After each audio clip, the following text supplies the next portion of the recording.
Bom dia, eu errei a música que é essa aqui.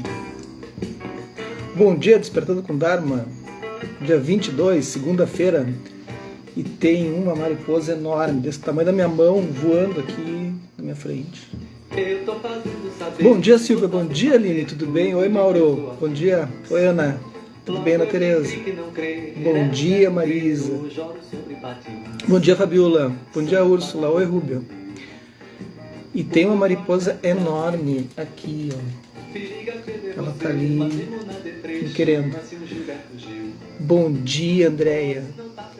Essa música é O Jeito de Corpo, do Caetano Veloso. Bom dia, Clayton.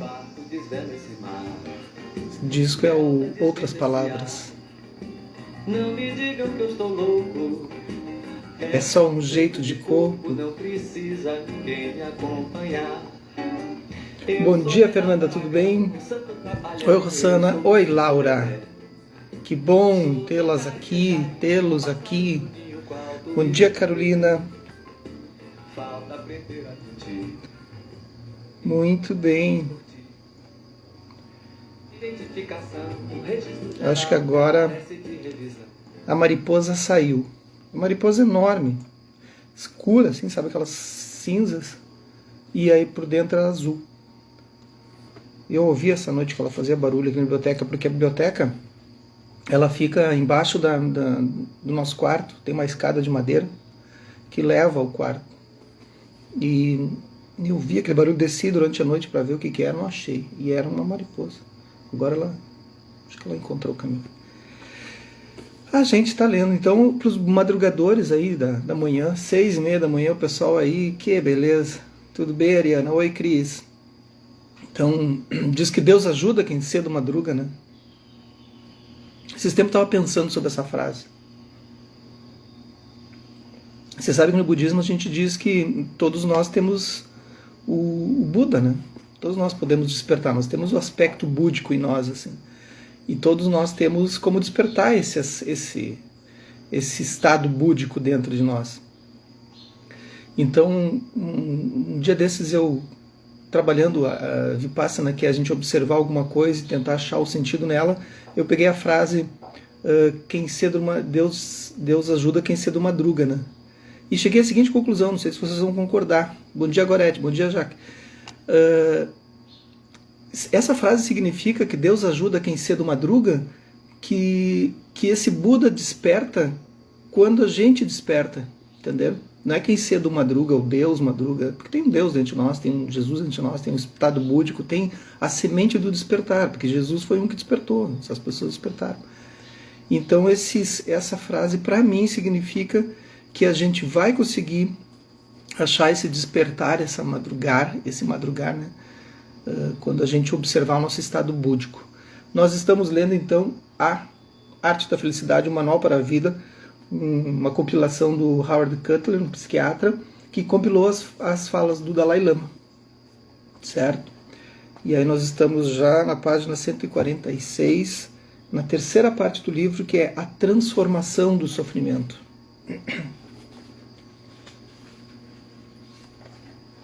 Como encarar o sofrimento, capítulo 8.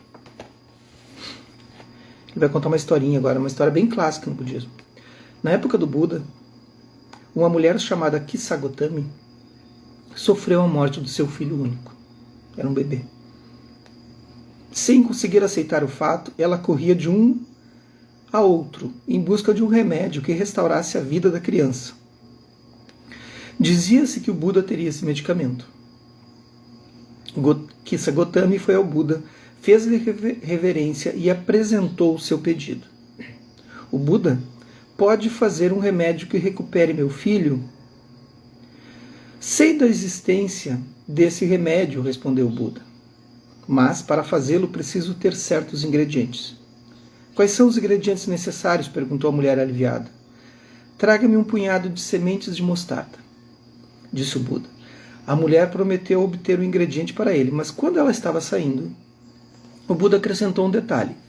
Exijo que a semente de mostarda seja retirada de uma casa na qual não tenha havido morte de criança, cônjuge, genitor ou criado, ou seja, não tenha tido nenhum tipo de morte. A mulher concordou e começou a ir de casa em casa à procura de semente de mostarda. Em cada casa as pessoas concordavam em lhe dar as sementes, mas quando ela lhes perguntava se havia ocorrido alguma morte naquela residência, não conseguiu encontrar uma casa que não tivesse sido visitada pela morte. Uma filha nessa aqui, um criado na outra, em outras um marido, um pai haviam morrido.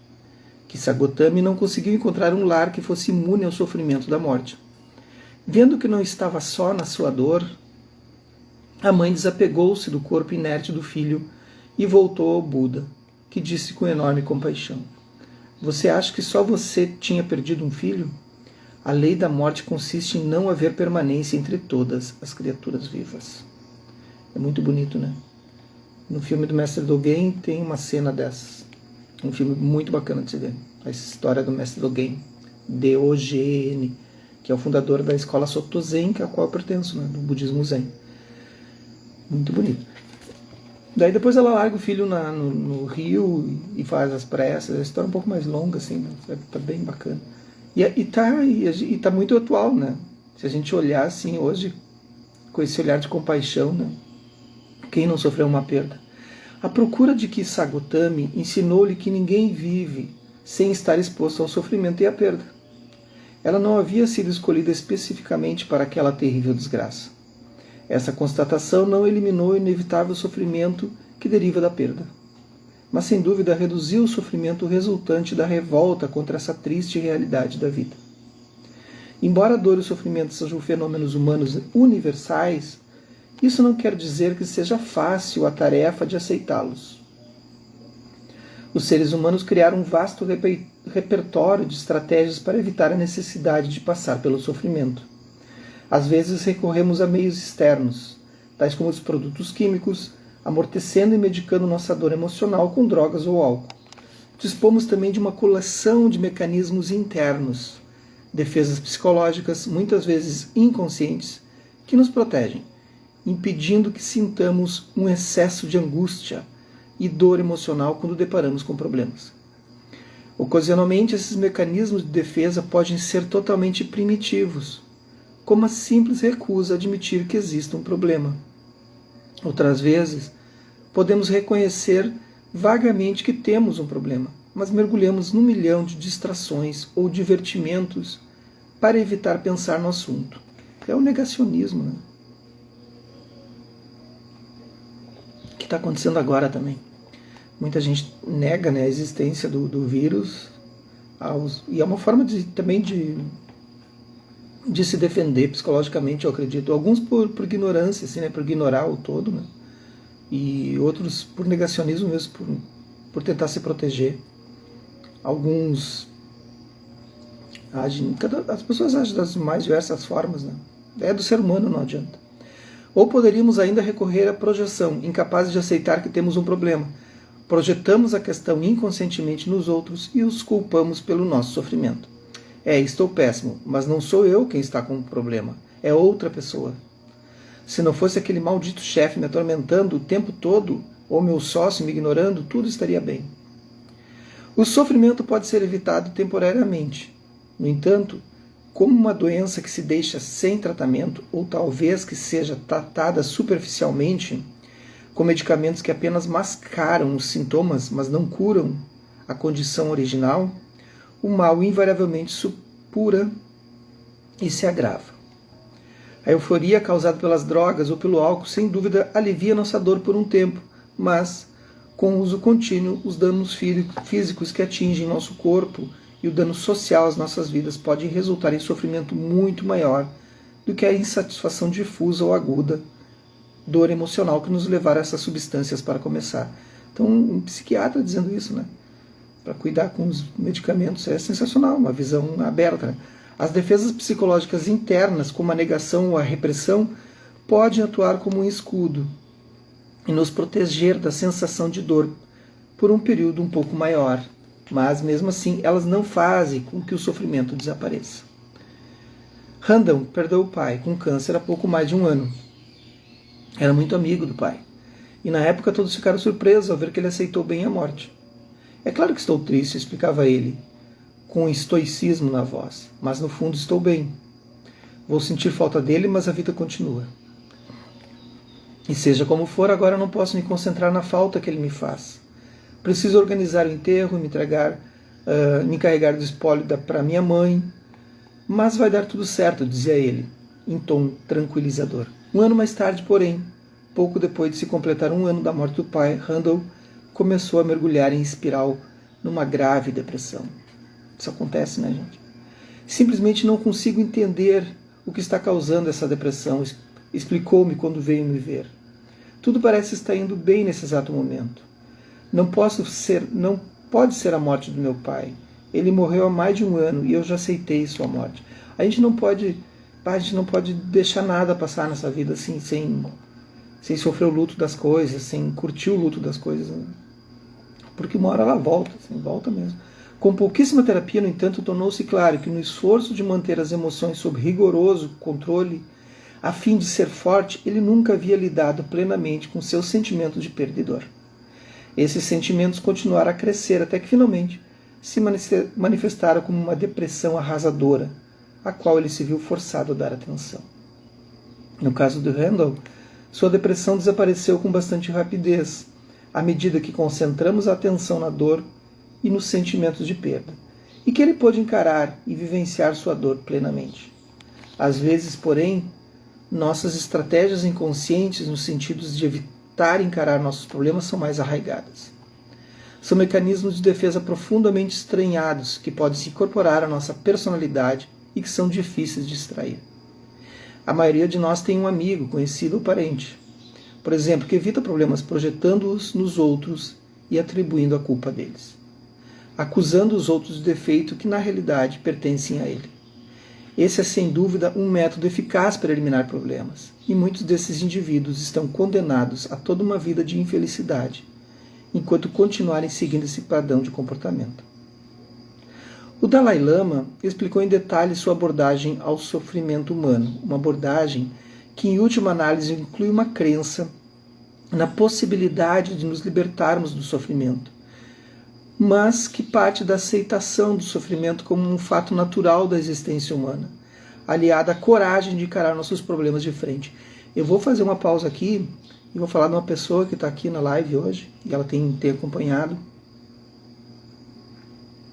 que se chama Laura Arendt.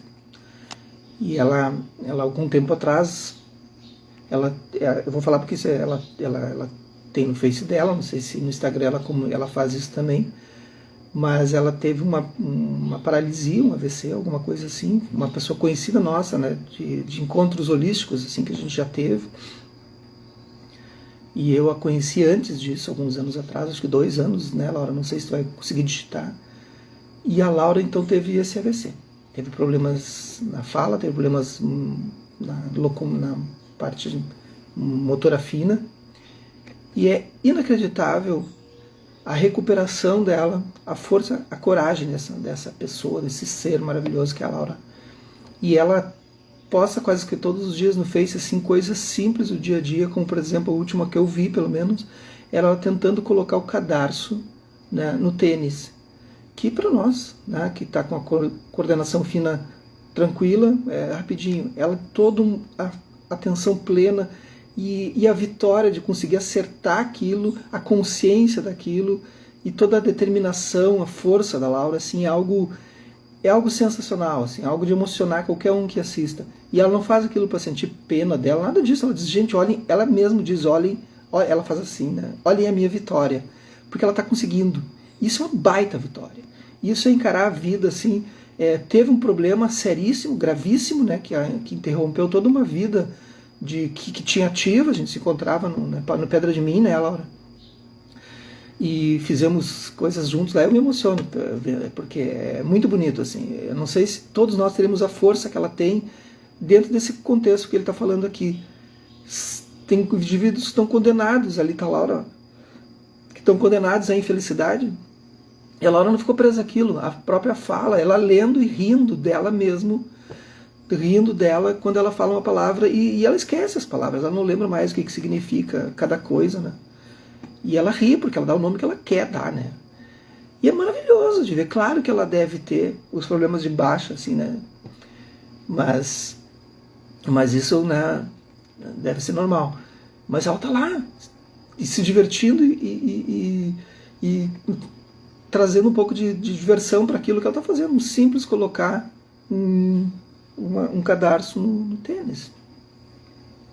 E a gente faz com que as coisas sejam tão complicadas, complexas, tudo que a gente está passando, enquanto ela está vivendo a vida no presente, assim. Então, Laura, tem um exemplo, eu fico muito impressionado.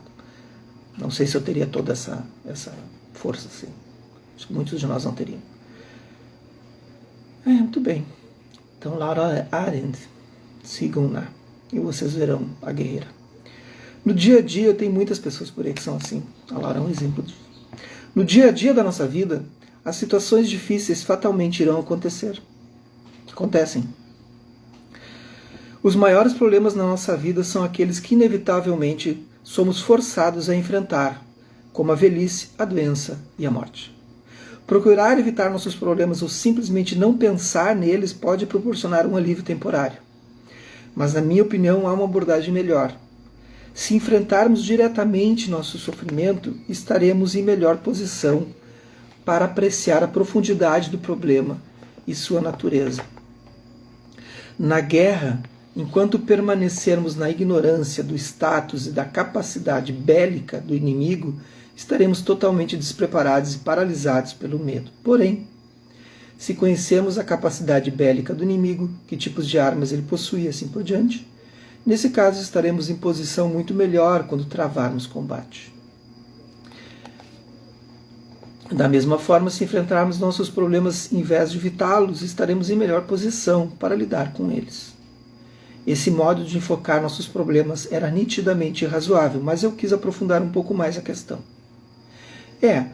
Mas se enfrentássemos um problema de frente e descobríssemos que não há solução para ele, é algo bem difícil de encarar. Mas ainda assim, acho que é melhor encarar essa realidade, respondeu ele em tom marcial, respondeu o Dalai Lama, né? Por exemplo, poderíamos considerar negativos e indesejáveis aspectos como a velhice e a morte. E poderíamos simplesmente tentar nos esquecer da sua existência. Mas com o tempo, eles acabam ocorrendo de qualquer modo. E se estivéssemos evitando pensar nesses acontecimentos, quando chegar o dia em que ocorram, tudo virá como um choque, causando uma insuportável perturbação mental.